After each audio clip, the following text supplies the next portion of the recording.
হযরত আলী দুইটা সন্তানের মাঝখানে এসে বাজানকে কাফনের মধ্যে নি ফাতেমার হাতটা ঢুকাইয়া দিয়া মাথাটা বেঁধে কান্দের উপরে লাশটা নিয়ে দরজায় গিয়ে বলে, হাসান হোসাইন, আমার কোনো দোষ নাই বাবা, আজকে 6টা মাস হলে তোরা নানা নানা বলে কাঁদতেছিস, ঘুম থেকে চেতন পাওয়ার পরে তোরা আমাকে দোষ দিবি বাবা? যেই মা আমাদেরকে আদর করে ঘুমায় দিল সেই মা এখন কোথায় গেল? তোর মা এমন শর্ত দিয়েছে বাবা, তোদেরকে আমি চেতন করবার পারবো না, আমার কোনো দোষ নাই রে, আমার কোনো দোষ নাই। ফাতেমার লাশটা কান্দে করে নিয়ে হযরত আলী জান্নাতুল বাকি গোরস্থানের দিকে যায়। কবরের মধ্যে ঢুইকা বলে, আবু জর, কোথায় রে আবু জর, তুই আর থাকিস না? আমার আল্লাহ তাআলা ফাতেমার কবরকে কিয়ামত পর্যন্ত পর্দা করার জন্য আবু জরকে আগে ভাগে কবর থেকে পাগল বানায়া খেদায় দিছে। হযরত আলী কান্দে করে নিয়ে ওই জান্নাতুল বাকির পূর্ব কোণায় কবরের মধ্যে ফাতেমার রাইখা চারিদিকে তাকায় দেখে কেউ নাই রে, কেউ নাই। রাসূলের রওজার দিকে তাকায় বলে, নবী গো, আপনি 6 মাস আগে দুনিয়া থেকে বিদায় হয়ে গেলেন, আজকে 6 মাস পরে গভীর রাত্রে আপনার মেয়ে, কলিজার টুকরা মেয়ে ফাতেমা দুনিয়া থেকে বিদায় হয়ে গেল।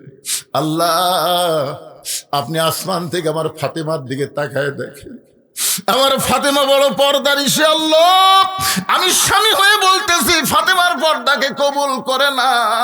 এই দোয়া করার পরে হযরত আলী লক্ষ্য করে দেখে সামনে কয়েকটা পুরাতন কবর দেখা যায়। এইমাত্র ফাতেমার কবর দিল, সেই নতুন কবর আর জান্নাতুল বাকির মধ্যে নাই, শুধু পুরাতন কবর। নতুন কবর গেল কোন জায়গায়? গোটা জান্নাতুল বাকি। হযরত আলী দৌড়ায় দৌড়ায় আর দৌড়ায় বলে, ফাতেমার কবর কোথায়, আমার ফাতেমার কবর? কে যেন ডাকতে বলে, আলী রে, ফাতেমা পর্দানিশী, আমি আল্লাহ জোহরা ডিগ্রি দিয়া ফাতেমার কবরটাকে কিয়ামত পর্যন্ত পর্দা করে দিয়েছি। হযরত আলী ফাতেমার কবর না খুঁজে চলে আসলেন বাড়িতে। বাজান হাসান হোসেন চেতন পাবে, চেতন পাওয়ার পরে কি করুন পরিস্থিতি হবে, ইন্না লিল্লাহি ওয়া ইন্না ইলাইহি রাজিউন দিয়া আমি আপনাদের সামনে ব্যাখ্যা করে বলতে চাই। কিন্তু ফজরের নামাজ হযরত আলী পড়তে গেছে। এতদিন হযরত আলী যেখানে নামাজ পড়েছে তার বাম পাশে যিনি নামাজ পড়তেন তার নাম হলো আবু যর গিফারি। জোরে কার সুবহানাল্লাহ। দুইজনের মধ্যে এমন বন্ধুত্ব ছিল, মসজিদে যেই কাতারে হযরত আলী দাঁড়ায় সেই কাতারের বাম পাশে আবু যর গিফারি দাঁড়াইতেন। কিন্তু আজকে হযরত আলী জান্নাতুল বাকি থেকে ফাতেমারে দাফন করার পরে ফজরের নামাজ যখন পড়তে গেলেন, তিনি দাঁড়ায় ফজরের সুন্নত পড়লেন। ডানে তাকায় দেখে আবু যর গিফারি নাই, বামে তাকায় দেখে আবু যর গিফারি নাই। হযরত আলী মনে করতেছে কবর খুঁড়ে খুঁড়ে যদি হয়তো শরীর ক্লান্ত হয়, হয়তো শেষ কাতারে নামাজ পড়তে পারে। যখন বাজান ফজরের নামাজ শেষ হয়ে গেল, হযরত আলী মসজিদ থেকে বের হলেন, গোটা মসজিদের চারিপাশে ঘুরলেন, কিন্তু আবু যর গিফারিকে পাইলেন। দ্বিতীয় দিন খুঁজলেন, আবু যর গিফারি নাই। 1 সপ্তাহ খোঁজেন, আবু যর গিফারি মদিনায় নাই। 1 মাস খোঁজেন, আবু যর গিফারি নাই। গোটা বছর খুঁজেছে, আবু যর গিফারি মদিনার মধ্যে নাই। সমস্ত সাহাবীরা বলা বলি করলো, নবীর জলিল কদর সাহাবী আবু যর গিফারি কোথায় গেল? আলীর চোখ দিয়ে শুধু পানি পড়ে, আর মনে মনে চিন্তা করে, আমার ফাতেমার কবর খুঁড়তে গিয়ে তুই কোথায় হারাইলি? 1 বছর পাইনি, 2 বছর পাই নাই, কয়েক বছর পর আবু যর গিফারি জান্নাতুল বাকির পাশ দিয়া যাচ্ছে। মদিনার ছোট ছোট বাচ্চারা পাগল পাগল বলে তাকে পাথর মারতেছে। হযরত আলী প্রতিদিনের মতন আবু যরকে খুঁজতে এসে দেখে কতগুলো বাচ্চা কারে যেন পাথর মারে। কে রে পাগল মদিনায়? এক দৌড়ে গিয়ে সামনে দাঁড়ায় তাকায় দেখে আবু যর গিফারি পাগল হয়ে মদিনায় ফেরত আইছে। হযরত আলী ডাক দেয়, আবু যর, গভীর রাত্রে হাসান হোসেনের মায়ের কবর ঘুরতে গেলি ভাই, কবর খুঁড়ে তুই কোথায় পালাইছিলি? কয়েক বছর ধরে তুই খুঁজতেছি, মসজিদের ভিতরে, মসজিদের বারান্দায়, জান্নাতুল বাকির পাশে তোরে খুঁজে পাই নাই। তুই কোথায় গেছিলি পাগল রে? তুই কোথায় গেছিলি আমার দোস্ত রে, বন্ধু রে? চিৎকার দিয়ে যখন বারবার বলতেছে, আবু যার গিফারি কোনোই কথা বলে না, কি যেন বলবার চাই, নাম নড়ে কিন্তু কথা প্রকাশ পায় না। হযরত আলী একটানে আবু বকরের বুকের মধ্যে বলে, আবু যর, তোর জবানকে আল্লাহ বন্ধ করে দিয়েছে, কথা বল।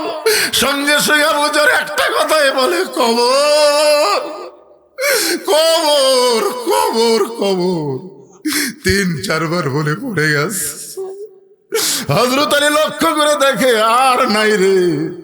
আবু যার গিফারি চিরদিনের মতো বিদায় নিয়েছে। আবু যার গিফারির মাথাখানা উরাতের উপরে নিয়ে হযরত আলী যখন বসে আছে, এমন সময় সাহাবীরা এসে বলে, আলী ভাই, কে তোমার কোলের মধ্যে মাথা দিয়া ঘুমায়? আলী বলতেছে, আয় আয়, সবাই তাকায় দেখ, নবীর জলিল কদর সাহাবী আবু যর শুধু কবর কবর কবর বলে দুনিয়া থেকে বিদায় নেয়। সমস্ত সাহাবী হাঁটু গেড়ে বসে বলে, আলী,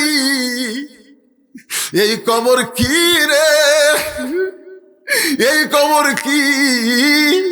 আজকে যারা গোরস্থানের মাহফিল আইছেন ভাইজান, যতই বাড়ি গাড়ি সহায় সম্পত্তি করে, আমাদের সবাইকে কবরে যাইতে হবে।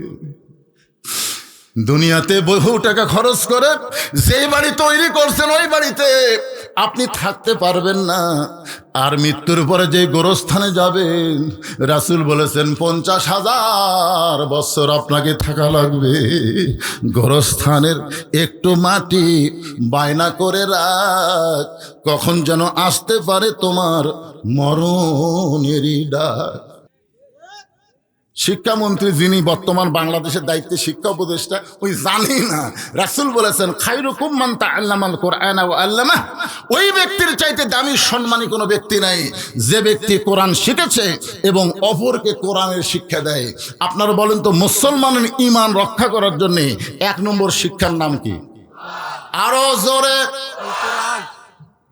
অথচ আমাদের বাংলাদেশে 90% মুসলমানের দেশে আমরা তেমন শিক্ষামন্ত্রী পাইলাম না। ফাতেমার স্বামীর মাথাটা উরাতের উপরে নিয়ে কপালে একটা চুমো দিয়ে বলে, স্বামী গো, এমন করে আপনি কাঁদবেন না। আপনি কি জানেন এই দুনিয়া থাকার জায়গা না, এই দুনিয়া আসলে যাইতে হবে।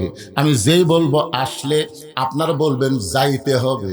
দেখেন এর মধ্যে একটা মজা আছে, আসলে যাবেন। হ্যাঁ, প্রস্তুতি কেমন? প্রস্তুতি আছে তো? আর বলতেছে, আরে সময় নাই তো। সময় আছে। আপনার বাড়ি যাওয়ার গ্যারান্টি যদি না দিবার পারেন, তাহলে আপনি মাগরিব এশার নামাজ বাদ দিলেন কেন? গোরস্থানের মাহফিলে ওয়াজ শুনবার আইছেন, কারা কারা মাগরিব এশার নামাজ পড়েননি? আমি হাত তুলবার কমো না, আমি হাত তুলবার বলবো না।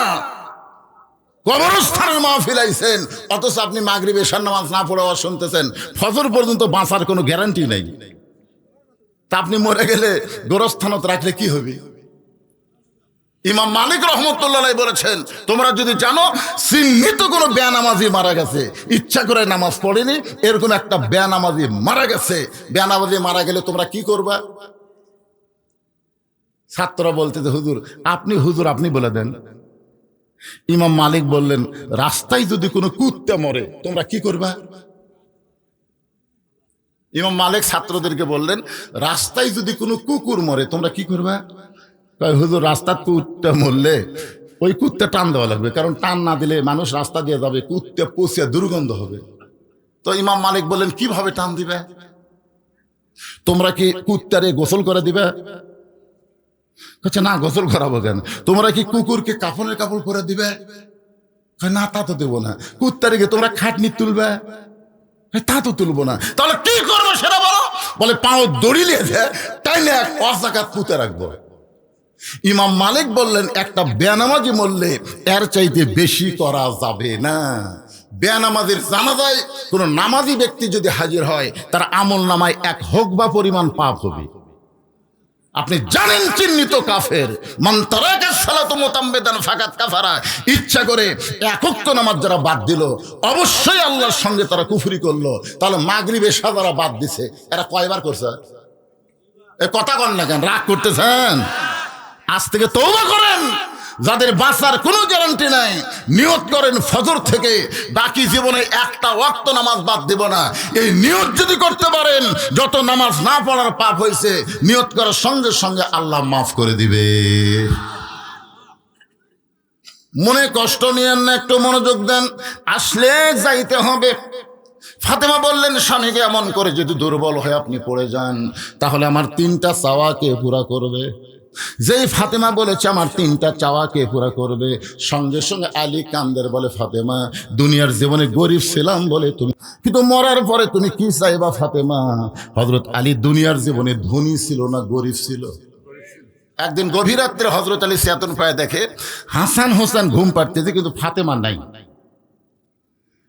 তো গভীর রাত্রে স্বামী চেতন পায়, যদি বউ ঘরত না থাকে যত বড়ই পীর সাহেব হোক সন্দেহ হবে না? আলী কই কে রে, হাসান হোসেন ঘুম পাড়ে, আর মাও গেল কোথায়? দরজার দাঁড়িয়ে তাকায় দেখে কালো চাদর দিয়ে গভীর রাত্রে মরুভূমির ভিতরে ফাতেমা কালো চাদর মাথায় দিয়ে খুব জোরে জোরে হাঁটতেছে। আলীর সন্দেহ হয়ে গেল এই গভীর রাত্রে ফাতেমা যাবে কোন জায়গায়। পিছনে পিছনে রওনা দেয়। আল্লাহর নবী যেই ঘরে ঘুম পাড়তেছে ওই ঘরে জানলার পাশে ফাতেমা দাঁড়ায় বলে, বাবা আজকে আমি বড় বিপদে পড়ে আপনার ঘরের জানলায়, আজকে যদি আমার মা খাদিজা জীবিত থাকতো তাহলে আমি কখনোই আপনার কাছে আসতাম না। কারণ মেয়েরা বাপের কাছে কোনো কথাই বলতে পারে না, মেয়েদের যত কথা সব হলো মায়ের কাছে। মেয়েদের কথা কার কাছে? আমাকে আল্লাহ কোনো ছেলে দেয়নি, বুঝলেন, 3টা মেয়ে দিয়েছে। এই 3 মেয়ে যখন ছোট ছিল তখন ওদেরকে আমি বুকের উপর রেখে ঘুম পাড়ছি। 2.5 বছর করে প্রত্যেকটা মেয়েকে আমার বুকে রেখে রেখে ঘুম পাড়ছি। আমি একটা দোলনাও কিনি। আমার বউ কয় দোলনা কিনে, আমি কই না, মেয়েরা যেন কোনোদিন বলবার না পারে যে ছেলে না হওয়ার কারণে মেয়েদেরকে বাপ তাচ্ছিল্য করছে, এর জন্য বলবার না পারে। এই জন্য 2.5 বছর পর্যন্ত আমার 3টা মেয়েকে আড়াই করে আমি বুকের উপর ঘুম পাড়াচ্ছি। অত সেই মেয়েগুলো বড় হয়ে আমাকে আর কিছুই কয় না, সব মায়ের কাছে কয়। তা আমি একদিন 3 মেয়ে যখন মাকে বলতে ফিস, আমি খালি মায়ের কাছে ফেস করিস, আমার কাছে আসো। আমার ধমকি শুনে 3 মেয়ে আমার ঘরে ঢুকলো। আমি বলি কি দরকার সেটা আপনি যদি বোঝেন। তখন আমি 3 মেয়ে 300 টাকা দিলাম, 100 করে 300 দিলাম, দিয়ে বললাম কি মা আর কি লাগবে সেটা আপনার বিবেচনা।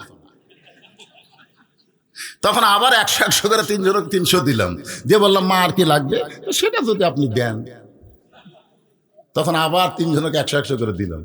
ওরা 3 জন ঘরের মধ্যে মুচকে হাসি দিয়ে আমাকে সালাম দেবার হয়ে গেল। আমি চিন্তা করলাম, কে রে, মেয়েরা এত সুন্দর করে বাপের কাছে টেকা চায়, ছেলেরা কিভাবে চায়? আমার তো আল্লাহ কোনো ছেলে দেয়নি। তারপর বড় ভাইকে আল্লাহ ছেলে মেয়ে দুটাই দিছে। তো বড় ভাইরে বললাম, ভাই মেয়ে দিছে আমাকে বুঝবার পারছিস কিভাবে টেকা চায়, কিন্তু ছেলেরা কিভাবে চায়? আপনাকে তো আল্লাহ ছেলে দিছে। আর বড় ভাই রাগ করে বলতে, শালার লাগবে 100 চাই 1000। যে আমারে কইতে শালার লাগবে 100 চাই 1000, সেই দিন আমি মাথা হাত দিয়ে বলছি, আল্লাহ ছেলে না থাকাই ভালো রে। কারণ মেয়েরা বাবাকে অত্যন্ত ভালোবাসে, কিন্তু বাবার কাছে শরম করে কিছুই বলতে পারে না। কিন্তু ফাতেমার খাদিজা মা তো দুনিয়া থেকে বিদায় নিয়েছে, এখন বলবে কেমনে? এখন বাবার জানলার কাছে গভীর রাতে দাঁড়ায় বলে, বাবা একটু মেহেরবানি করে ঘরের দরজা খোলেন, বাবা একটু মেহেরবানি করে ঘরের দরজা খোলেন। সঙ্গে সঙ্গে নবী যখন ঘরের দরজা খুলে দেয়, এমন সময় ফাতেমা ঘরের মধ্যে ঢুকছে আর হযরত আলী জানলার পাশে গিয়ে দাঁড়াইছে। মনে মনে চিন্তা করতেছে, দেখি বাপ বেটির মধ্যে এই গভীর রাত্রে কি গল্প হয়। এই নিয়ত করে হযরত আলী জানলার কাছে কান লাগায় দিছে। এমন সময় ফাতেমা বলে, বাবা একটু বাতি জ্বালান। রাসূল বলে, ফাতেমা বাতি জ্বালান লাগবে না, তুই কি বলবি বল। ফাতেমা বলতেছে, বাবা এর আগে বহুবার বলছি, বলে কোনো কাম হয় নাই, আজকে গভীর রাত্রে আপনাকে একটু দেখাবার চাই। একটু আপনাকে দেখাবার চাই, যেই মাত্র নবী ঘরে বাতি জ্বলাইছে সঙ্গে সঙ্গে ফাতেমা দুইটা হাত নবীর দিকে বাড়ায় দেয়। বাতির আলোতে নবী দেখতে পায় হাতের তালু আছে কিন্তু তালুর উপরে চামড়া নাই, দুইটা হাত গোস্তের টুকরার মতন হয়ে গেছে। ফাতেমা বলতেছে, বাবা আমার হাসান হোসেন ঘুম পাড়তেছে, আমার স্বামী ঘুম পাড়তেছে, আমার হাতের এই খবর আমার ছেলেরাও জানে না, আমার স্বামীও জানে না। বাবা আপনার কাছে গোপনে আইছি গভীর রাত্রে, 3টা দিনের জন্য আমাকে একটু খাবার দেন বাবা, আমি জানি আমার স্বামীর দিবার মতন কিছুই নাই, এত গরিবের সঙ্গে আমার বিয়ে দিয়েছে, এখন কি করবেন বাবা, 3টা দিনের জন্য একটু খাবার ব্যবস্থা করেন, কারণ আমার হাসান হোসেন যদি জানতে পারে ওরা খাওয়া দাওয়া বন্ধ করে দিবে, আমার স্বামী যদি জানতে পারে বড় কষ্ট পাবে। আলী কান্দার পারে, ফাতেমা রে দুনিয়ার জীবনে গরিব ছিলাম বলে তুমি কিছুই চাইলা না, আজকে গভীর রাত্রে দুনিয়া থেকে বিদায় নিবে, এই মৃত্যুর সময় তুমি কি চাইবা ফাতেমা? ফাতেমা বলে, স্বামী গো আমার 1 নম্বর চাওয়া হলো রাতের অন্ধকারেই মৃত্যুবরণ করব, আমি পর্দানিশী নারী, রাতের অন্ধকারেই কিন্তু আমাকে দাফন করা লাগবে, দুনিয়ার কোনো মানুষ যেন আমার খবরটা না জানে। আমার 2 নম্বর চাওয়া হলো আমার কোনো জানাজার ব্যবস্থা করবেন না। হযরত আলী কান্দের বলে, ফাতেমা তুমি নবীর কলিজার টুকরা, তোমার মৃত্যুর খবর শুনলে হাজার হাজার মানুষ তোমার জানাজায় হাজির হবে, তোমার জন্য দোয়া করবে, তুমি কি মানুষের দোয়া চাও না? ফাতেমা বলে, স্বামী গো দুনিয়ার সমস্ত মানুষ যদি বলে ফাতেমা ভালো আর আপনি যদি বলেন ফাতেমা ভালো না, ওই মানুষের দোয়া দিয়ে কোনো ফাতেমার লাভ হবে না, আর দুনিয়ার তামাম মানুষ যদি বলে ফাতেমা খারাপ আর আপনি যদি বলেন আমার বউ ফাতেমা ভালো, আমার ঈমান বলতেছে স্বামীর সার্টিফিকেটে আল্লাহ তাআলা ফাতেমার জন্য 8টা জান্নাতের দরজা খুলে দিল। তাহলে বউ ভালো হওয়া লাগবে কার কাছে? এই জোরে বলেন কার কাছে? আর হামাকের গুলা ল বলটা কি কয়, খালি তুমি হামাক দেখতে পারো না, পাড়ার মধ্যে খুঁজে দেখো আমার বিরুদ্ধে কেউ নেই। মায়েরা শোনেন, পাড়ার লোকের আপনাকে যতই ভালো বলুক, স্বামী যদি ভালো না বলে আপনি কোনোদিনও জান্নাতে যাবার পারবেন না। ভালো হওয়া লাগবে ঘরের পুরুষের কাছে, জোরে কোন কথা ঠিক কিনা? পর পুরুষের কাছে ভালো হয়ে লাভ আছে? কিন্তু এরা তো আমাদের কাছে ভালো হওয়ার চায় না। যখন কোনো জায়গায় বেড়াবার যায় তখন দেখবেন ভালো ভালো কাপড় পরে, মালা বালা পরে সাজিয়া গুজা যায়। ফাতেমা বলেন, স্বামী আমার 3 নম্বর চাওয়া হলো আমার লাশটা কান্দে করে জান্নাতুল বাকির পূর্ব কোণায় দাফন করবেন। আমি ফাতেমা হিসাব করে দেখলাম আমি মরে যাওয়ার পর আমার খাটনি কান্দে নেওয়ার 4 জন পুরুষ নাই, কারণ মেয়ে মানুষ যখন মারা যাবে ওই মেয়ে মানুষের লাশ কিন্তু যিনি তিনি কান্দে নিবার পারবে। ফাতেমা বলতেছে, আমার বাবা যদি আজকে দুনিয়াতে জীবিত থাকতো মরা মেয়ের লাশের খাটনি বাবা কান্দে নিবার পারতো, আমার হাসান হোসেন যদি বড় হইতো মায়ের লাশের খাটনি কান্দে নিবার পারতো, কিন্তু 6 মাস আগে আমার বাবা দুনিয়া থেকে বিদায় নিয়েছে, আমার হাসান হোসেন এত ছোট, এরা 2 ভাই মায়ের খাটনি কান্দে নিবার পারবে না। শুধু আপনি আমাকে কান্দে করে ওই জান্নাতুল বাকির পূর্ব কোণায় সবুজ রঙের একটা বাতি জ্বলবে, ওই বাতি বরাবর আমাকে দাফন করবেন। আমার কবর খুঁড়তে যদি আপনার কষ্ট হয় তাহলে আপনার একান্ত বন্ধু যদি কেউ থাকে দুনিয়ায় তারে বলে দিবেন সে যেন গোপনে ফাতেমার কবরটা খনন করে দেয়, তবে শর্ত দেবেন দুনিয়ার কোনো মানুষকে যেন না জানাই। হযরত আলী গভীর রাত্রে কাঁদতে কাঁদতে বাড়ি থেকে যখন দৌড় দেয়, হাসান হোসেন চমকে গেল। যেই মা আমাদের ঘর থেকে বের করে দিয়া আমরা মনে করেছিলাম আমাদের মা বাবা আজকে প্রেম নিবেদন করবে, কিন্তু দরজা বন্ধ করে মা বাবার কি কইলো, বাবা কেন কাঁদতে কাঁদতে ঘর থেকে বাইরে গেল। হযরত আলী কাঁদতে কাঁদতে আবু যর গিফারের জানলার কাছে, ছোট বাচ্চা যেমন ফোফায় ফোফায় কান্দে এমন করে কাঁদতেছে আবু যর গিফারে ঘরের ভিতর থেকে চিন্তায় পড়ে গেল এমন করে কে কান্দের জানলার কাছে। দরজা খুলে বাইরে এসে দেখে আসাদুল্লাহিল গালিব হযরত আলী ছোট বাচ্চার মতন কাঁদতেছে। আবু যর গিফারে হাঁটু গেড়ে বসে বলে, আলী ভাই জীবনে কত যুদ্ধ তোমার সঙ্গে করলাম, কোন যুদ্ধে তোমাকে পরাজিত হয়ে কাঁদতে দেখি নাই, আজকে তোমার জীবনে এমন কি যুদ্ধ শুরু হইল, তুমি এমন করে আমার জানলার কাছে কেন কাঁদতেছ?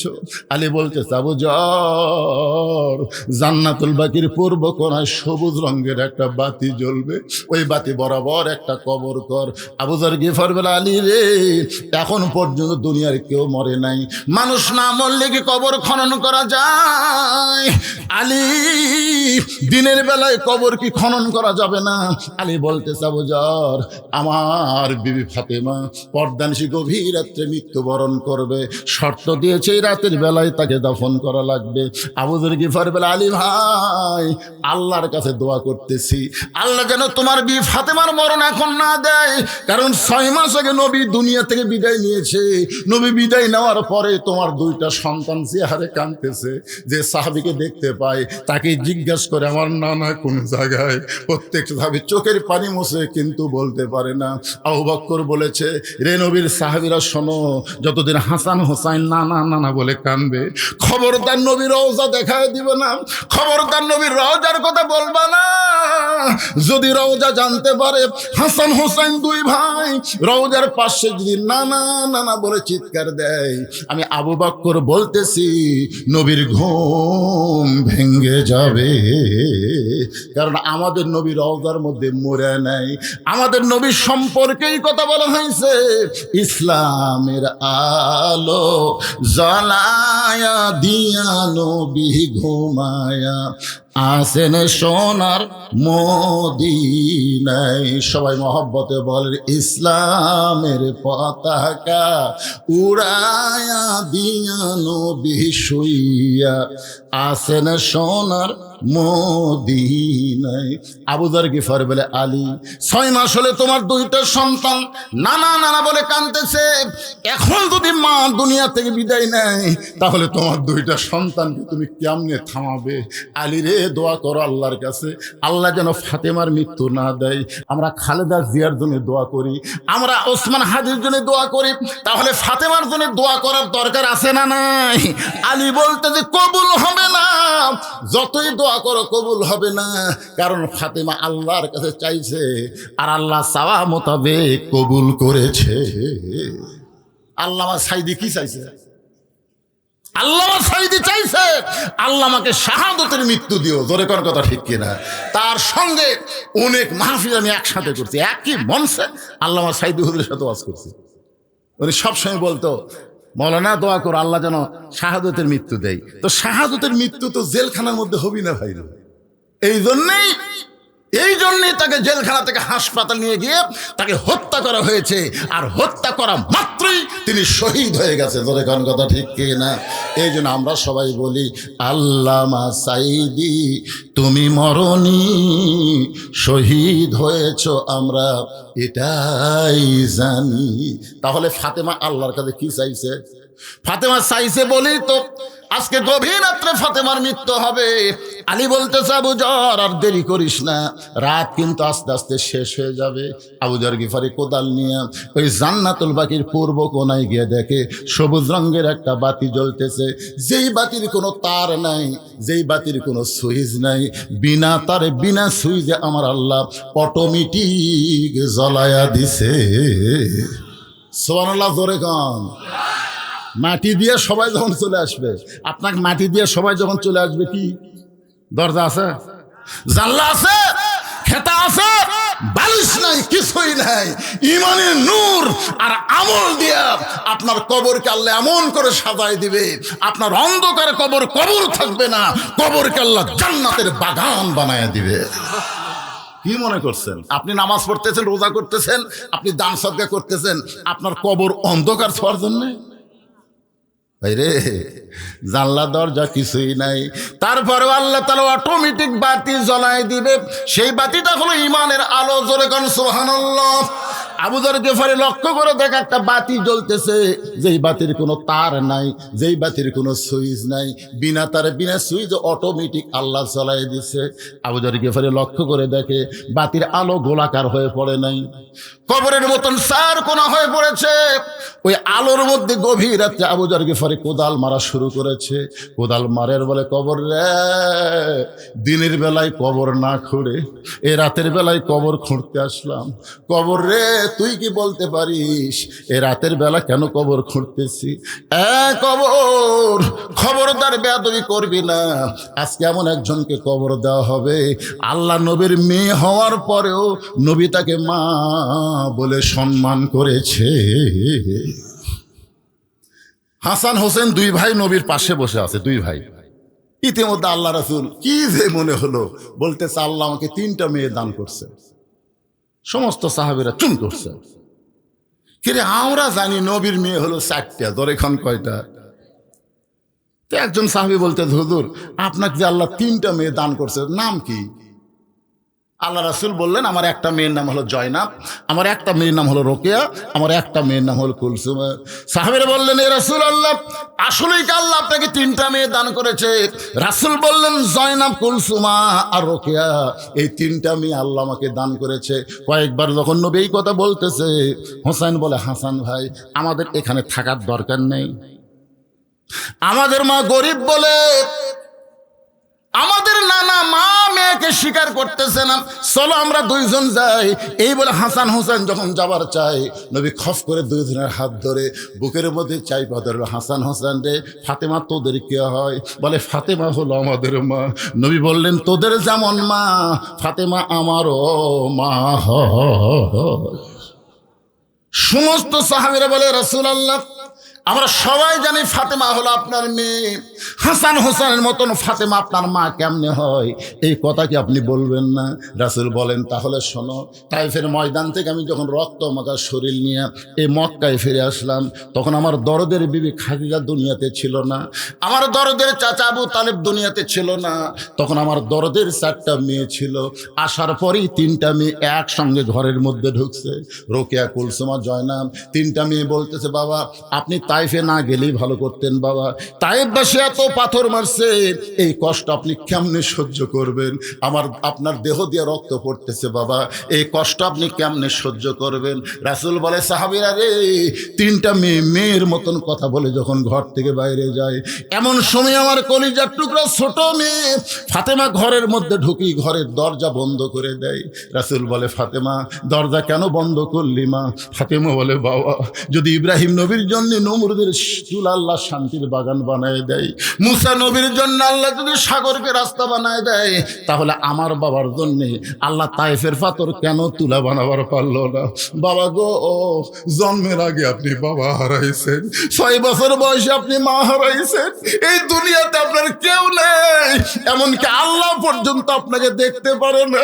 যদি আল্লাহ আমার বাবাকে দেখতে পারতো, তাহলে রক্ত মাখা শরীর নিয়ে আমার বাবা কেন ঘুরে আসলো? বাবা আপনার দেহে রক্ত আমার কলিজা দিয়ে ধরছে বাবা, আমি কেমনে সহ্য করব, আমি কেমনে সহ্য করব?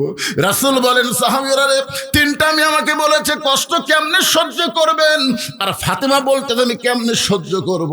এ কথা বলে কাঁদতে কাঁদতে দরজা খুলে দেখ, যখন বাইরে যায় আমি তাকায় দেখি ফাতেমা আমার পাগলি হয়ে গেছে, চুলার মধ্যে পানি গরম করতেছে, জয়তুনের তেল গরম করতেছে, পানি আর জয়তুনের তেল গরম করে আবার ঘরের মধ্যে ঢুকে দরজা বন্ধ করে দিয়া এক টানে তার উরাতের উপর আমার শোয়া দিয়া আমার দেহের জুব্বা খোলে, যত জায়গায় তাইফবাসী পাথর মারছে প্রত্যেকটা জায়গায় নরম কাপড় গরম পানির মধ্যে চুবড়াইয়া আমার গোটা দেহ পরিষ্কার করে ফাতেমার নরম আঙ্গুলের মধ্যে জয়তুনের তেল নিয়ে যখন আমার ক্ষতস্থানে মালিশ করে দেয়, আমি নবী কখন যেন ঘুমায় গেছি।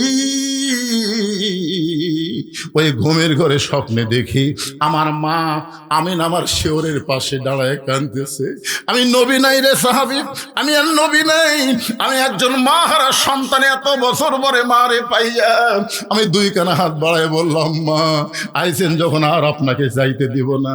এই বলে আমার মার হাতটা যখন খফ করে চাইবা ধরেছি, এমন সময় ফাতেমা আমার কপালে একটা চুমা খায়। ফাতেমার চোখের পানি আমি নবীর চোখের পানির মতো চোখের মধ্যে ঢুকে আমার ঘুমটা ভেঙে যায়। আমি বললাম, ফাতেমা এ করে কেন কাঁদতেছিস মা, এমন করে কেন কাঁদতেছিস? ফাতেমা বলে, বাবা আমি কান্দিন, আপনি তো আমারে কান্দান, আপনি ঘুমের মধ্যে মা বলে আমার হাতটা চাইবা ধরেছেন, এখন পর্যন্ত আপনি হাতটা ছাড়েন নাই।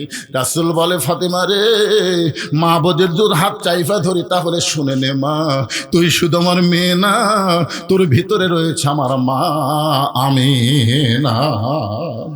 আবু যর গিফারে বলে, কবর খবরদার বেয়াদবি করবি না, কারণ তোর মধ্যে এমন একজন মা আসবে যার দুইটা সন্তানকে আল্লাহ জান্নাতি যুবকদের সর্দার বানায়া দিছে। সুবহানাল্লাহ কোন না কেন? সাইদুস শাবাবে আহলুল জান্নাহ হাসান ও হুসাইন রাদিয়াল্লাহু তাআলা আনহুমা। রে যুবকেরা, আজকে যারা এখানে বসে আছো, তোমরা যখন হাসরের ময়দানে যাবে তখন হাসান হোসেনকে আল্লাহ দাঁড় করায় বলবে, হাসান হোসেন যাদেরকে পছন্দ করবে তাদেরকে একসঙ্গে আমি আল্লাহ জান্নাত দিয়ে দিব। আর একদিকে মেসি নেইমারও গায়ে দিই, মেসি সব মেসির পাগল, নেইমারের পাগল, আর্জেন্টিনার পাগল, ব্রাজিলের পাগল, এরকম পাগলা আছে না নাই? জোরে কোন আছে না নাই? একটু মনোযোগ দিয়ে শোনেন। আবু যর গিফারি বলে, কবর খবরদার বেয়াদবি করবি না, তোর মধ্যে এমন একজন বিবিকে রাখা হবে যার স্বামী হলো আসাদুল্লাহিল গালিব হযরত আলী। এই কথা বলে আবার যখন কোদাল মারতে চায়, এমন সময় কবরের ভিতর থেকে আওয়াজ আসতেছে, আবু যর বারবার কবরকে সাবধান করো। আবু যর আজকে শুনে নাও, কার মেয়ে, কার মা, কার বিবি এইটা কবর দেখবে না। আমল যদি ভালো হয় কবর জান্নাতের বাগান হয়ে যাবে, আর আমল যদি খারাপ হয় কবর জাহান্নামের গর্ত হবে। এটা কিন্তু ফাতেমার জন্য বলা হয় নাই, এটা আমাদের জন্য বলা হয়েছে। সকলে বলেন, ইজা আসাবাতুহুম মুসিবাতুন ক্বালু ইন্না লিল্লাহি ওয়া ইন্না ইলাইহি রাজিউন।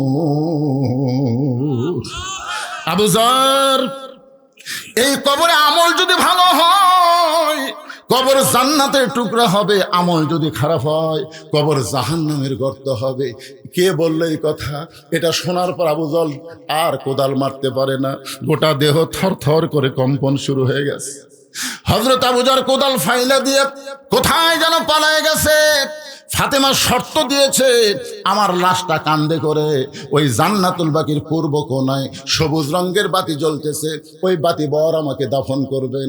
এখন হযরত আলী ঘরের মধ্যে ঢুকে গেছে, ঘরের মধ্যে ঢুকে থেকে ফাতেমা নিজে নিজেই গোসল করেছে। সুবহানাল্লাহ কোন দেখা।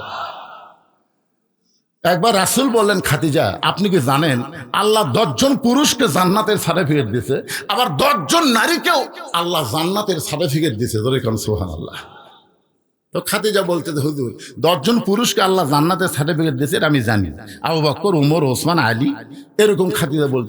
10 জন মেয়েকে আল্লাহ জান্নাতের সার্টিফিকেট দিল, এরা কারা? আল্লাহ রাসূল বললেন, খাদিজা মেয়েদের মধ্যে 1 নম্বর জান্নাতে হলেন খাদিজাতুল কুবরা। পুরুষের মধ্যে 1 নম্বর জান্নাতি হচ্ছে আবু বকর, আর মেয়েদের মধ্যে 1 নম্বর জান্নাতি হলো খাদিজাতুল কুবরা। মা খাদিজা যখন মুচকি মুচকি হাসতেছে তখন আল্লাহ রাসূল বলে, খাদিজা এখন আমি নবী নাই, আমি হলাম স্বামী, আপনি আমার বিবি। কারণ সবসময় নবী হয়ে থাকতে ভালো লাগে না। আপনার বলেন সবসময় হুজুর হয়ে থাকতে ভালো লাগে? আমার নাতি যখন আমার কাছে আসে তখন কি আমি হুজুর? আমার মেয়েরা যখন আমার কাছে আসে তখন কি আমি হুজুর? আমার বউ যখন আমার কাছে আসে তখন হুজুর না, আমার বউয়ের কাছে স্বামী, মেয়ের কাছে বাবা, নাতির কাছে নানা। জোরে কোনো কথা ঠিক কিনা? আপনার কি মন চায় না? আমাদের সকলের মন চায় একটু নাতির সঙ্গে খেলাধুলা করি, করি কি করি না? একদিন ওই বুকের মধ্যে আমার এক ছোট্ট নাতি খেলেছি, ওই আবার সেই জিদ আলা আমার দাড়ির মধ্যে পাও ঢুকে দিয়ে, বুঝলেন, ছাড়া মারতেছে। মানে আমার বুকত বসে লেছি, ওই 2 পাও মারতেছে আমার দাড়ি। যেই কছে এরকম ধমক, ওর মা দৌড়ে এসে বলতেছে, যতই চেষ্টা করেন নবীর মতন হতে পারবেন না। আপনার বলে নায়েবে রাসূল, আপনার বলে আলেমগুলো বলে নায়েবে নবীদের ওয়ারিস, তার নবীকে ঘোড়া বানায় হাসান হোসেন খেলা করছে, আর আপনার দাড়ির মধ্যে খেলে পাওয়া দিছে। আপনি যে ধমক দিয়েছেন আপনি ডাকাতের মতন। আসলেই তাই ভাই, আমরা যতই চেষ্টা করি নবীর মতো হতে পারবো না। আল্লাহ নবী বলেন, খাদিজা এখন আমি হলাম স্বামী, আপনি হলেন আমার বিবি। খাদিজা বলে, হুজুর কি বলবার চান? আল্লাহ যদি আপনাকে 1 নম্বর জান্নাতি করে তাহলে 2 নম্বর কে হলে ভালো হয়? পুরুষের মধ্যে 2 নম্বর কে? ওমর। জোরে কারণ পুরুষের মধ্যে 2 নম্বর কে? 3 নম্বর? না না, এগুলো মুখস্থ রাখা লাগবে বাবান।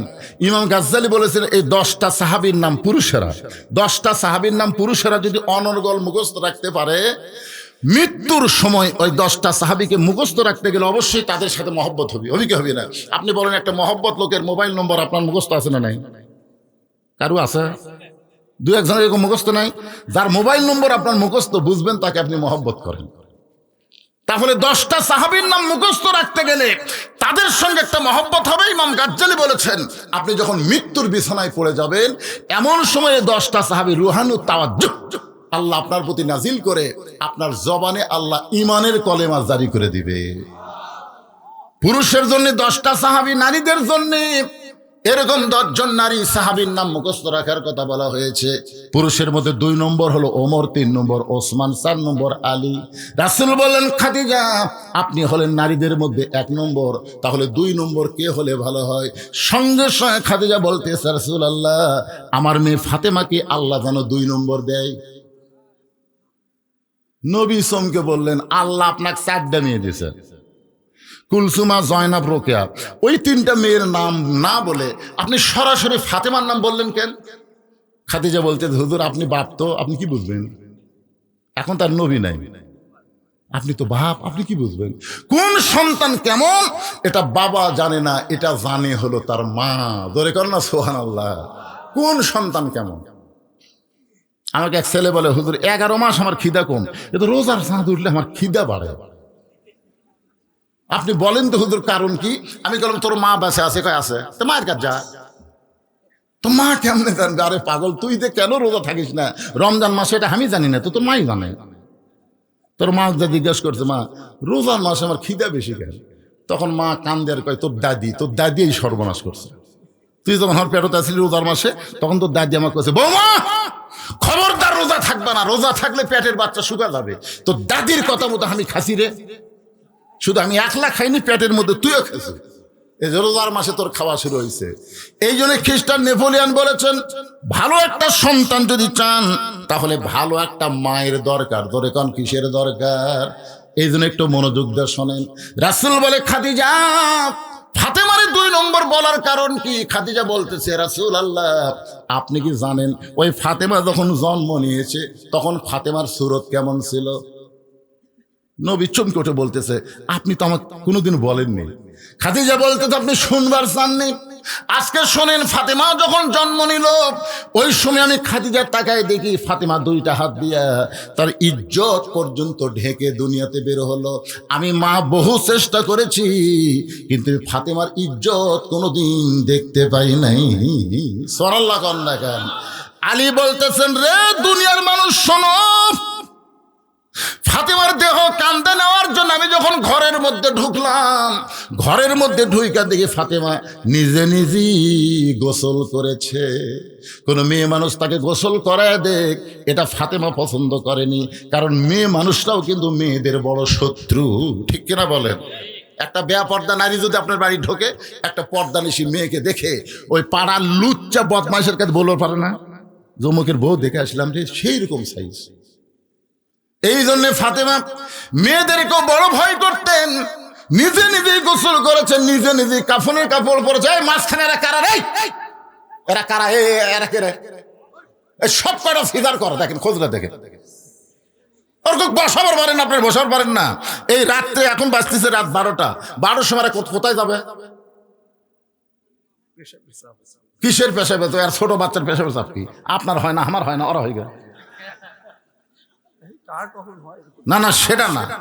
এই বাচ্চাগুলোকে এখন থেকে যদি আপনি সাইজ না করে পারেন, বিশ্বাস করেন এই বড় হলে কি মাল হবে আপনি জানেন? আশ্চর্য কথা। আয়াতটা হলো, আর একবার শোনেন, ইজা আসাবাতুহুম মুসিবাতুন ক্বালু, সকলে পড়েন ইন্না, পড়েন না কে ভাই? ইন্না লিল্লাহি ওয়া ইন্না ইলাইহি রাজিউন। গানটা একবার শোনেন। কোন বনেরই পাখি তুমি আইলারে কোন বনে, আবার কোন বনেতে যাইতে হবে পড়ছে নাকি মনে। সবাই বলেন, আমার হীরামন পাখি, আমার প্রাণ পাখি, তোরে কোথায় রাখি পাখি রে, সবই মিশে আর ফাঁকি।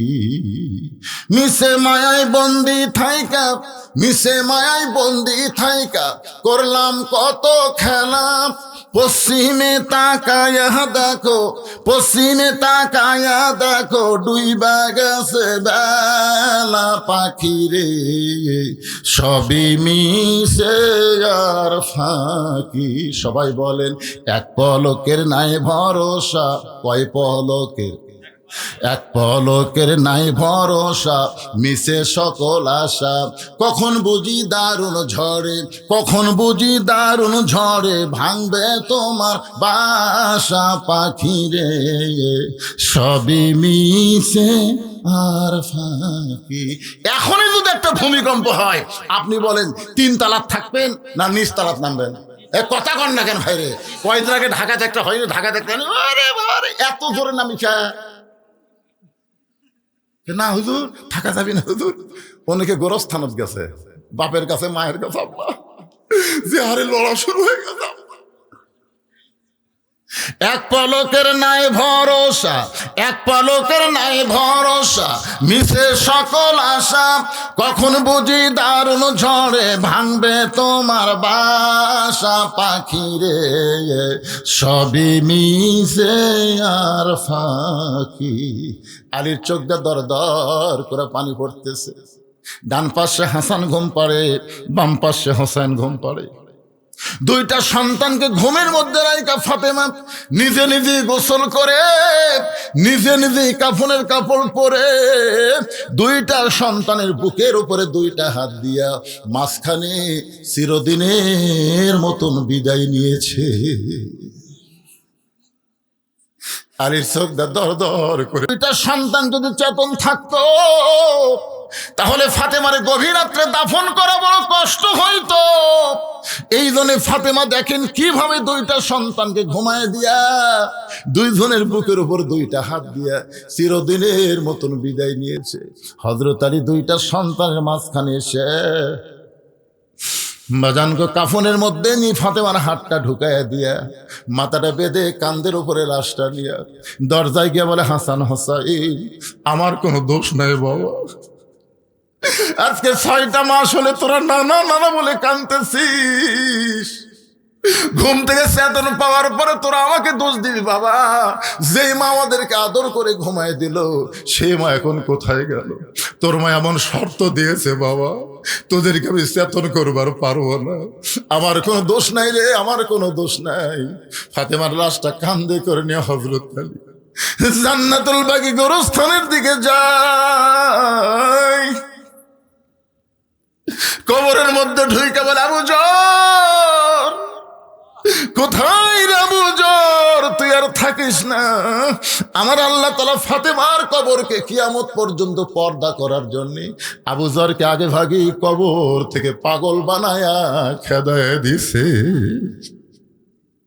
হযরত আলী কান্দে করে নিয়ে ওই জান্নাতুল বাকির পূর্ব কোণায় কবরের মধ্যে ফাতেমারে রাইখা চারিদিকে তাকায় দেখে কেউ নাই রে, কেউ নাই।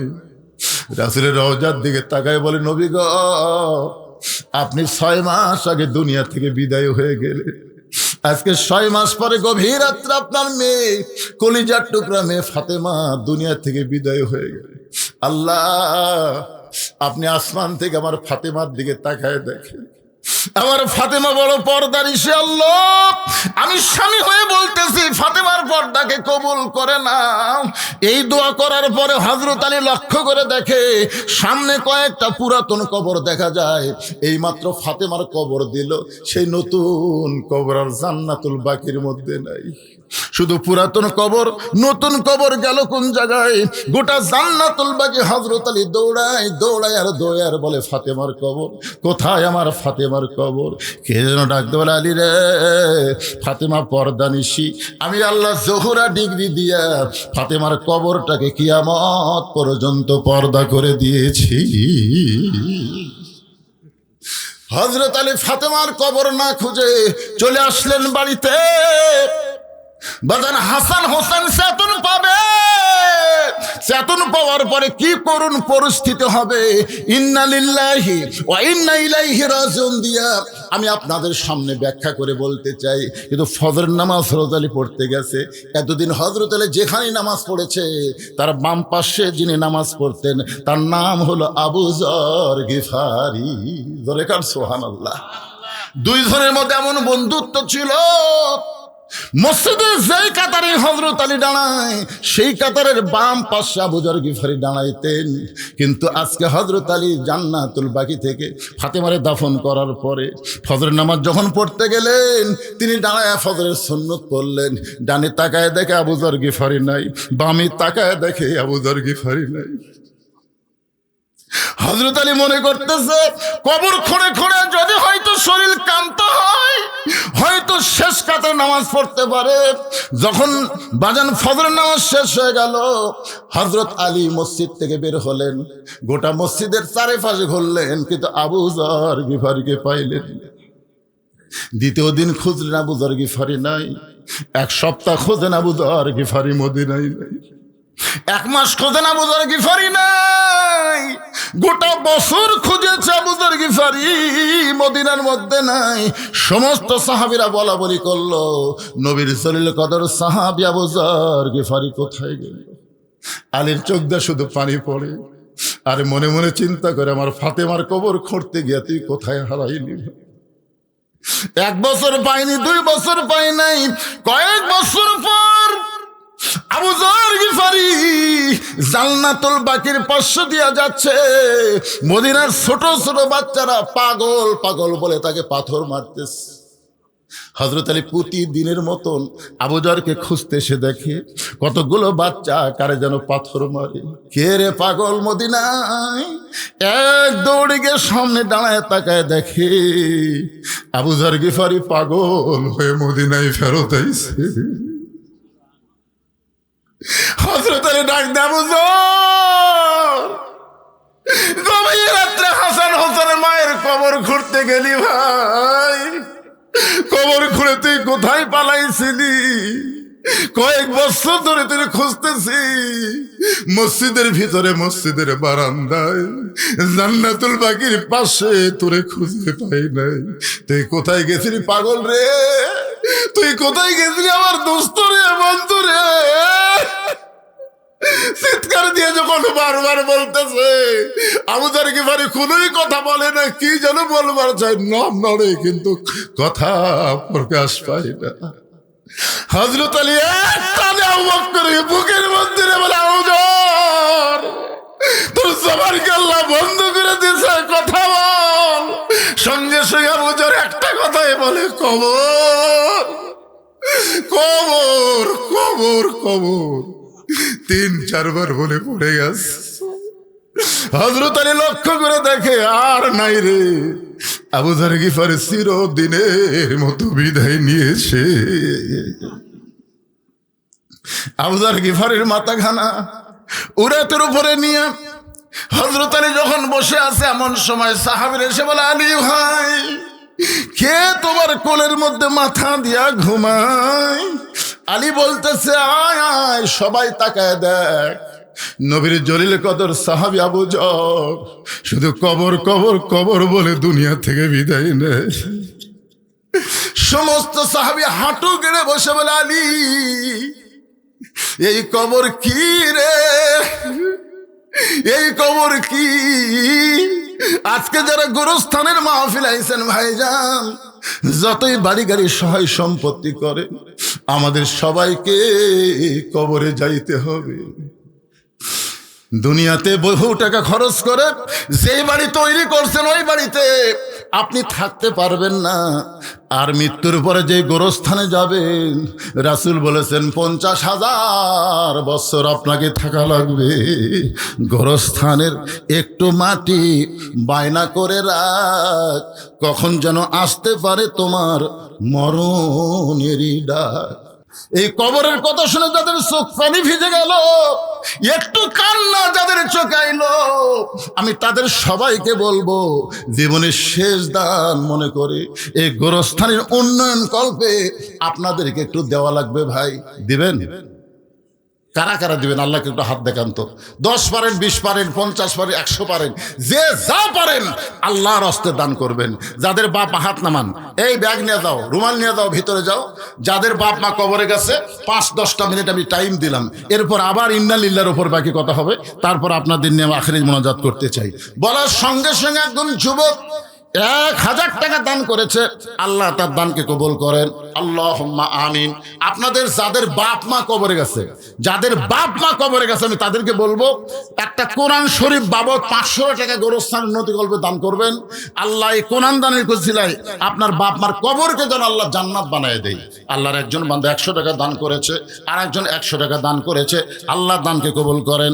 আল্লাহ তোমার একজন বান্দা কে দিল? আপনি দিলেন 1000 টাকা, 2টা কোরআন শরীফ বাবদ করছে দান। আল্লাহ দানকে কবুল করে জান্নাত ঘরের মালিক বানান। এই এরা যাচ্ছে নাকি? যাচ্ছে? এরা কি আপনাকে লোক? আচ্ছা ধরো গামছা, ধরো ভিতরে গামছা, ধরো ধরো। সবাই দিবে জীবনের শেষ দান মনে করবেন আজকের দান হয়তো আমাদের জীবনের শেষ দান হতে পারে। আল্লাহর হস্তে সবাই দানে অংশগ্রহণ করবেন।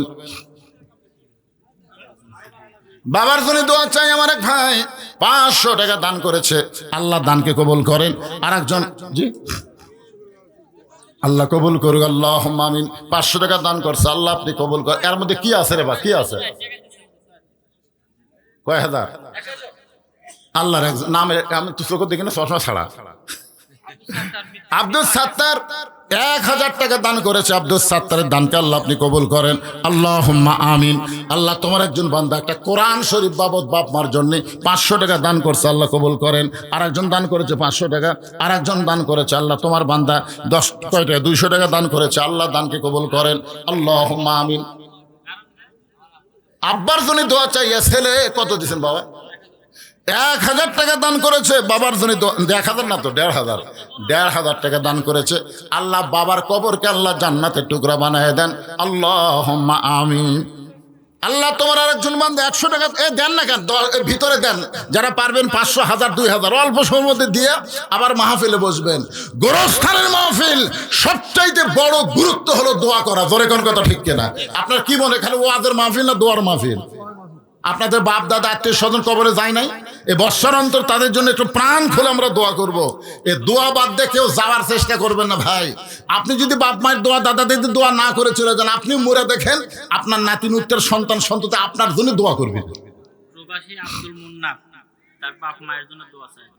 প্রবাসী আব্দুল মান্নাফ তার বাপ মার জন্য দোয়া চাই। 10,000 টাকা নগদে করছে দান, আল্লাহ তার দান কবুল করেন। আল্লাহ নেক নিয়ত নেক আশা করাক, আল্লাহুম্মা আমিন। মোহাম্মদ জহুরুল ইসলাম বাপ মার জন্য 2000 টাকা দান করেছে, আল্লাহ তার দানকে কবুল করেন, আল্লাহুম্মা আমিন। আমিনো আমিনো আল্লাহ আমিনো। দানকারীর জন্য হও তুমি জান্নাতের জামিন।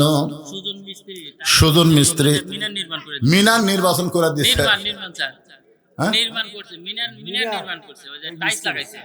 ও সুজন মিস্ত্রি যিনি মিনার নির্মাণ করে দিয়েছেন। 2000 টাকা গোরস্থান উন্নতি কল্পে করছে দান। আপনজন যদি কবরে যায়, এই দানের ওসিলায় আল্লাহ তাদের কবর জান্নাতের টুকরা বানায় দেন। আর একজন আল্লাহর বান্দা 500 টাকা দান করছে, আল্লাহ কবুল করেন, কবুল করো, কবুল করো। মোদের কামনা দানকারীকে দিবেন জান্নাত, আল্লাহ নিরাশ করবেন না। দবিরগঞ্জের জামাই মিলন 5000 টাকা দান করেছে। কার জন্য দোয়া চাই?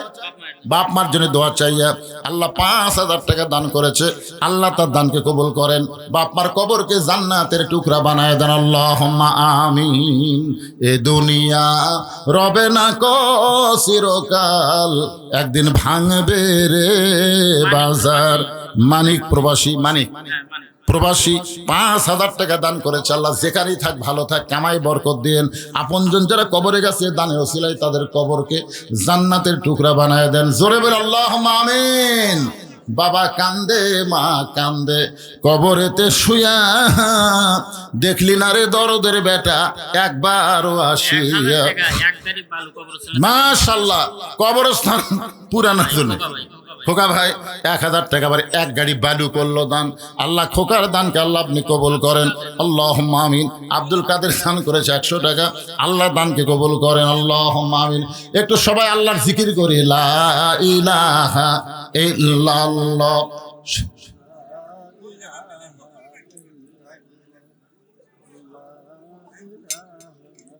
মহিলা প্যান্ডেল আগে আদায় হচ্ছে, একবার হচ্ছে, যান আবার যান। মেয়ের আজকে সেই খুশি হয়ে দান করবে। হুজুর আজকে ওয়াজ শুরুর থেকেই মেয়েদেরকে লক্ষ্য করে ওয়াজ করতেছে, ঠিক কিনা বলেন? যান মায়েদের কাছে যান, মা ফাতেমার সঙ্গে জান্নাতে যাওয়ার আসে আল্লাহর রাস্তায় দান করবেন, আল্লাহ যেন খাদিজার সঙ্গে আপনাদের জান্নাতে কবুল করেন। জব্বার ভাই আব্দুল জব্বার সাহেব প্রবাসী থেকে 1000 টাকা দান করেছে, আল্লাহ তার দানকে কবুল করেন, আল্লাহুম্মা আমিন। আপনাকে শান্তি নাই বারে, শান্তি নাই, আবার টাকা ঠিক হয়ে যাচ্ছে। Gonen Gonen Gonen. মডার্ন থেকে আল্লাহর একজন বান্দা 520 টাকা দান করছে, আল্লাহ দানকে কবুল করেন, আল্লাহুম্মা আমিন।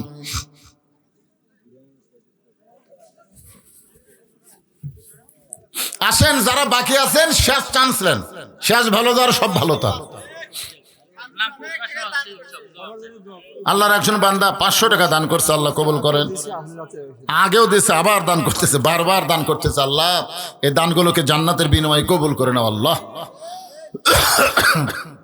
হয় আর গোনার দরকার নেই, ব্যাগত তোলেন। অনেক টাকা, অনেক টাকা আল্লাহর বান্দার আবার দান করলো। আমি মনে করছিলাম আগেই সব দেওয়া শেষ, এই জন্য আপনাদের কাছে হাত তুলে নিলাম যে গামছার মধ্যে, ব্যাগের মধ্যে যেন কিছু পাওয়া যায়। কিন্তু টেবিলে তো অনেক টাকা, মাশাআল্লাহ। কবরস্থানে কি কি কাজ বাকি আছে? কাজ কি সব হয়ে গেছে? আসলেই তাই, বাড়ির গেট করে কোনো লাভ নাই। কবরস্থানের সাইজ দেখে জনগণ যেন মনে করে কব্বরই ভালো রে, বাড়ি সাইজা লাভ নাই ভাই জান, যেখানে থাকার গ্যারান্টি নাই। আর এখানে আসার পরে 50,000 বছর কম করে হলে আপনার থাকাই লাগবে, তাহলে সেই জায়গাটা সুন্দর করার দরকার আছে না নাই? কথা বলেন। আমরা কোনো মাজার তৈরি করতেছি না, আমরা কবরের চারিপাশ দেওয়াল দিব, প্রাচীর দিব, গেট সাজাবো, ধরে কোন ঠিক কিনা? হ্যাঁ, যেন জনগণ দেখে বোঝে না এলাকার লোকের মরার পরেও শান্তির চিন্তা আছে। গোরস্থানের কেশিয়ারের কথা বলে তো সভাপতির কথা মনে হয়ে গেল। তাহলে সভাপতিকে, ও আপনি সভাপতি না, আমি মনে করছি আপনি মাহফিলে। আচ্ছা ঠিক আছে, আগে দিয়ে দিছে। হ্যাঁ, এই কেশিয়ার সাহেব কত দিলেন এখানে? কেশিয়ার সাহেব, এই কেশিয়ার কে রে? ও মাশাআল্লাহ মাশাআল্লাহ, যা দিছে আলহামদুলিল্লাহ। দানের ব্যাপারে চাপাচাপি করা ঠিক না। 3000 টাকা দিছে, বেসাইদা দান হলো। লসিমন গ্রুপ, লসিমন চালায়, তারা দিচ্ছে 8000 টাকা। লিল্লাহে তাকবীর। আল্লাহু আকবার। নসিমন চলায়, এরকে ব্রেক খুবই দুর্বল, বুঝছেন? আর 8000 টাকা দান করেছে। আমরা দোয়া করব রোডের কাছেই নসিমন চলে, তো সমস্ত বিপদ আপদ অ্যাক্সিডেন্টের হাত থেকে আল্লাহ নসিমন গুলোকে হেফাজত করুক, ধরে কর আমিন। 8000 টাকা দান করেছে, আল্লাহ তাদের দান কবুল করেন। কবুল করো, কবুল করো মোদের কামনা, দানকারকে দিবেন জান্নাত, আল্লাহ নিরাশ করবেন না। মায়েরা আপনারাও দান করবেন, মায়েদের মধ্যে বিশ্বস্ত লোক পাঠাবেন, বিশ্বাস করে এমন লোককে মেয়েদের মধ্যে পাঠিয়ে দিবেন। ধানও আদায় হয়, মাশাআল্লাহ। জিহাদ 1 মণ ধান দান করছে, আল্লাহ দানকে কবুল করে। আপনাদের সব জমি তো পুকুর বানাচ্ছেন, এদিকে যখন রাত্রেবেলা ওয়াজ করে যায়, হায় হায়, মনে হচ্ছে এত বাতি জ্বলতেছে, বিল আর বিল নাই, সব মাছের চাষ হয়ে গেছে। তারপরে ধান দিচ্ছেন, মাছ দিলেন না, আপনারা মাছ দিবেন বছরে।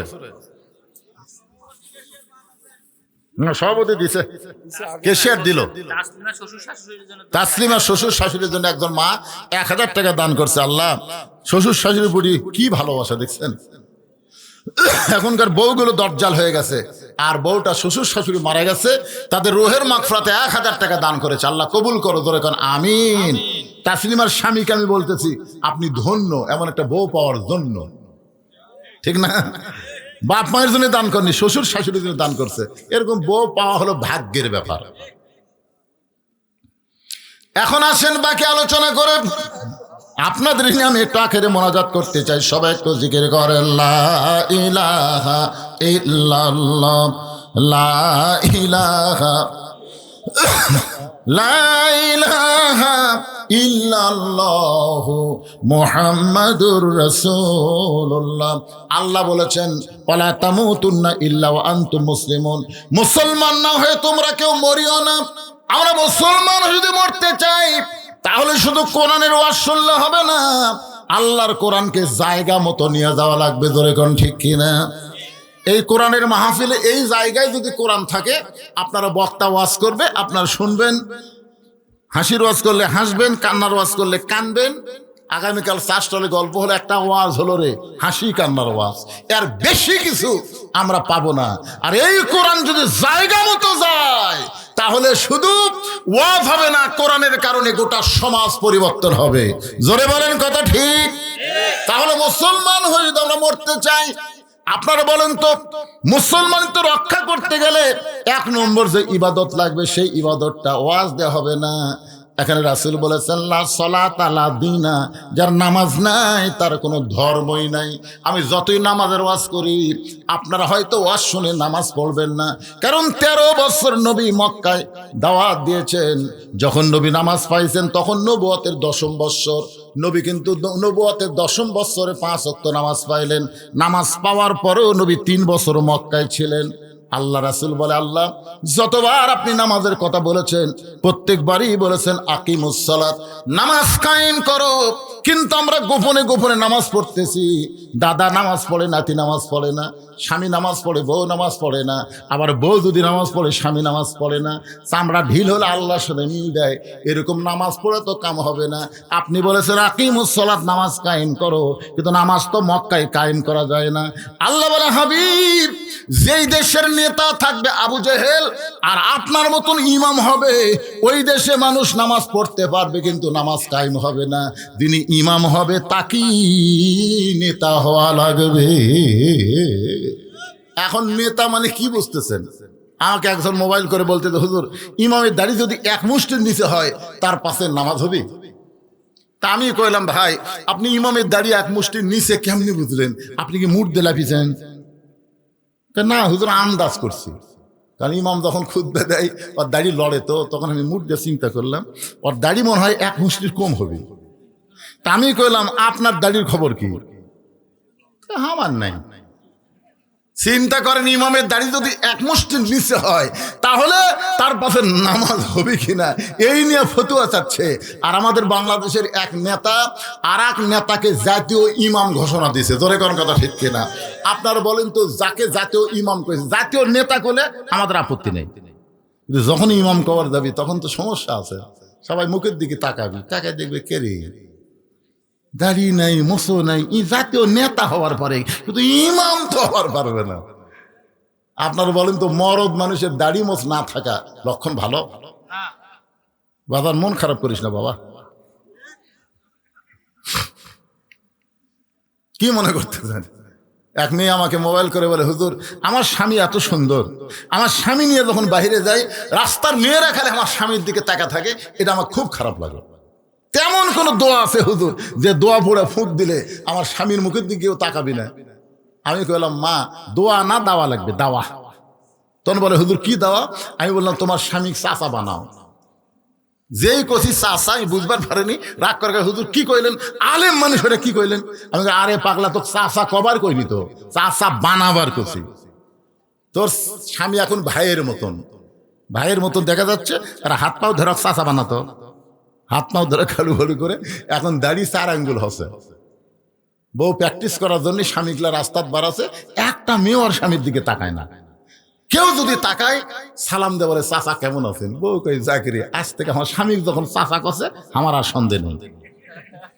একটা মরদ মানুষ মরদের মতন হওয়া লাগবে। কি কথা কোন ঠিক কিনা? এক স্বামী প্রতিদিনই 2 দিন পর পরে মোষ কামায়, দাড়ি কামায়। এই চেহারা দেখে বউয়ের খুবই মন খারাপ। বউ একদিন বলতেছে, আসেন তো ঘরের মধ্যে একটা খেলা দেখায়। স্বামী বলে, কি খেলা? আসেন। স্বামী লিয়ে গেছে ড্রেসিং রুমের সামনে, যা বলতে, দেখেন আপনার চেহারা আর আমার ঢপ একই সাইজ, আপনারও দাড়ি মোছ নাই, আমারও দাড়ি মোছ নাই। আল্লাহ যদি আমার দাড়ি মোছ দিত। বউ যেই কইছে, আল্লাহ যদি আমার দাড়ি মোছ দিত। এই পাগলি, মেয়ে মানুষের কোনোদিন দাড়ি মোছ হয়? বউ কয়, এই পাগলা, মরদ মানুষ কোনোদিন দাড়ি মোছ চাঁচা হয়? এমন ডোজ দেওয়া দিছে, আসলে তারা দাড়ি মোছ কামায়, ওরকে ঢপ আর মেয়ে মানুষের সাইজ একই সাইজ। কথা কন না কেন ভাইরা? তাহলে একটা ইমামের যদি দাড়ি খুঁজো, জাতীয় ইমামের দাড়ির দরকার আছে না নাই? বাংলার মুসলমান সেই দিন তাদেরকে জাতীয় ইমাম মানবে যেদিন মাঠে ময়দানে নেতৃত্ব দিবে, আবার মসজিদের ইমামতি করতে পারবে। আল্লাহ বলে, হাবিব নামাজ যদি কায়েম করতে চান তাহলে আবু জেহেল নেতা, আপনি ইমাম হলে হবে না, আপনাকে ইমাম হওয়া লাগবে, আবার নেতা হওয়া লাগবে। বর্তমানে মক্কায় সেই পরিবেশ নেই, অবশ্যই আপনাকে নামাজ কায়েমের পরিবেশ দেওয়া হবে। হিজরত করার পরে নবী যখন মদিনায় গেলেন, ওই সময় নবী শুধু নবী ছিলেন না, নবী মদিনার রাষ্ট্রপতি হলেন।